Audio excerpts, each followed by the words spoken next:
all these paintings were traced. And if you want to trace your paintings too, skip the hard part of drawing, go right into painting. Here's what you're going to need. This is the method I use for every painting I do, even if it's really big, and I use it for really thick 300-pound watercolor paper with no problem. The first thing you're going to need to do is load your image into Canva. When you're in Canva, the first thing you're going to do is click that purple button that says Create a Design. Then you'll enter the dimensions of the painting surface you're painting on. I almost always paint on a surface that is 22 by 28 inches, so it's very easy to frame. Then just click Create a New Design.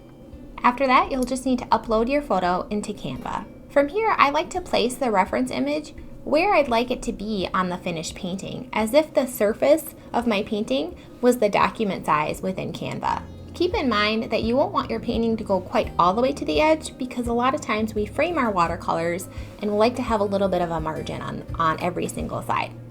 Now you can play around in Canva with removing the background if you'd like to kind of see what that might look like. That does require a paid subscription to Canva, and I don't think it's very helpful, because if you do remove the background, you could be missing out on some details like fur and whiskers. From here, I'm going to duplicate my design so I can make an edited version. The next thing we're going to do is click Adjust, and adjust mostly the brightness and sometimes the saturation and vibrance of our image. If you turn the brightness all the way up, you should be able to capture more details, especially in the eyes and the nose of your pet that you're painting.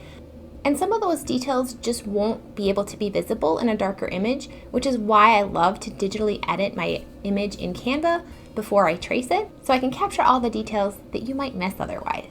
Once the image is edited in Canva, I zoom in to 100% and double check with a physical ruler on my monitor to make sure it actually is the dimensions of my finished painting will be. And actually in this case, with this specific painting, I had to zoom in to 107% in order for it to display as 22 by 28 on my monitor. Once you've zoomed into the correct size, you'll simply place your tracing paper onto your monitor and trace the image with your Sharpie. And now just sit back, relax, build your forearm strength, and trace. I like to go after the big shapes, not the details, because what we're doing right now is making sure our proportions are correct. You can fill in all those fun details, especially things like whiskers, when you sit down to refine your drawing right before you start painting. You'll also see that I duplicated the page in Canva and made it brighter. So I have two versions in Canva right now. I have the darker original image, and then I have my edited image below it. And I kind of toggle back and forth between these two to make sure I get all the details that I'd like to get. But again, you don't need to trace a ton. This should not take you all day by any means. This should be very quick to get those shapes and the proportions accurate for when you go to paint. So you've traced your image onto your tracing paper from your computer monitor. And remember, you can adjust the brightness on your monitor itself too. I like to make mine nice and bright so I can capture all those details on the tracing paper.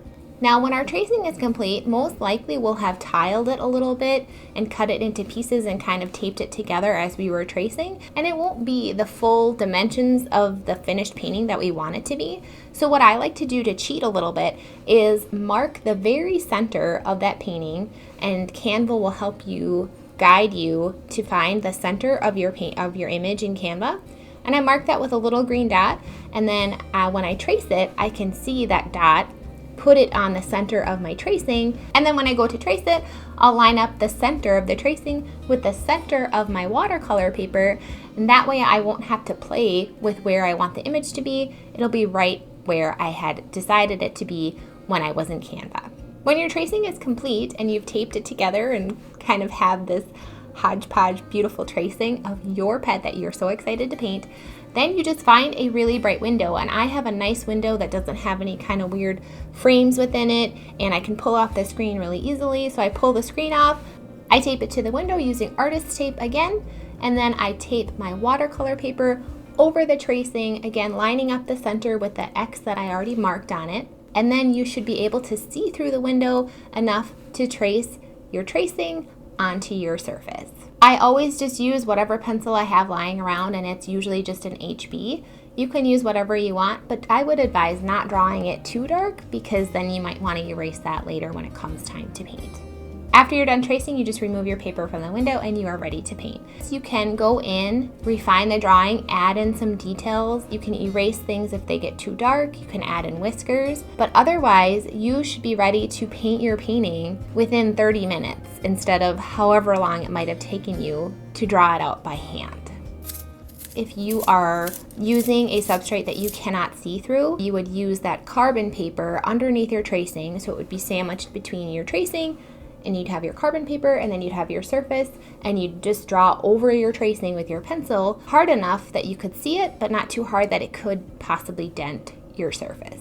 If you're working with a really large painting, you can still use this method, or you could even use a projector if you'd rather skip the steps of tiling the tracing paper together. But I would say that the projector method comes with its own little set of challenges, and I will put some details in the description below to help you navigate those.